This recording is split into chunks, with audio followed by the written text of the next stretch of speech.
First graded stakes of the day on Belmont Stakes Day is in the books. The Grade 2 Brooklyn War Story gets it done, and our recaps and all of our previews are brought to you by our friends at New York Thoroughbred Breeding and Development Fund.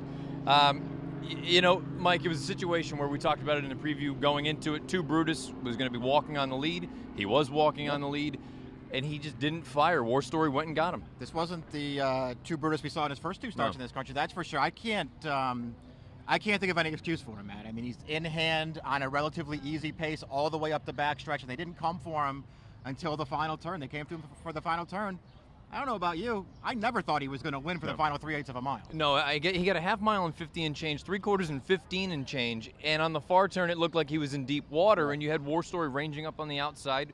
Outside is something we're going to talk about in a minute. And you also had Sunny Ridge make a good bid. I thought this was a really good effort from that horse, considering maybe this isn't the ideal distance for him. Yeah, maybe the 1.5 miles ultimately got him in the end, but he ran a great race here. He was sort of the first mover to go up and challenge 2 Brutus for the lead. He actually got the better of that horse. He just couldn't hold off War Story, who ran a very good race because he was sort of forward early, took back a little bit, came again late. A great ride from Castellano, but he was also much the best. Now, we need to acknowledge, it seemed like all the riders were just deathly afraid of the rail, where early on everyone is 3 or 4 paths off of it, and 2 Brutus was already beaten when they turned for home, but he ended up down on the rail and he actually lost more ground. Correct. I think if I'll say this, if you want to give him the excuse that he did wind up on the rail, it does seem like the rail, it wasn't the place to be yesterday. It seems like it's probably not the place to be today. Right now, we'll see what happens.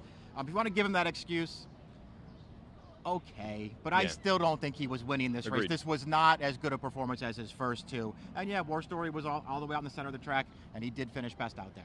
Credit to the connections, Luch Stable and Company, Jorge Navarro. War Story gets the job done in the Grade 2 Brooklyn. We'll be back in a little bit with a preview of the Acorn.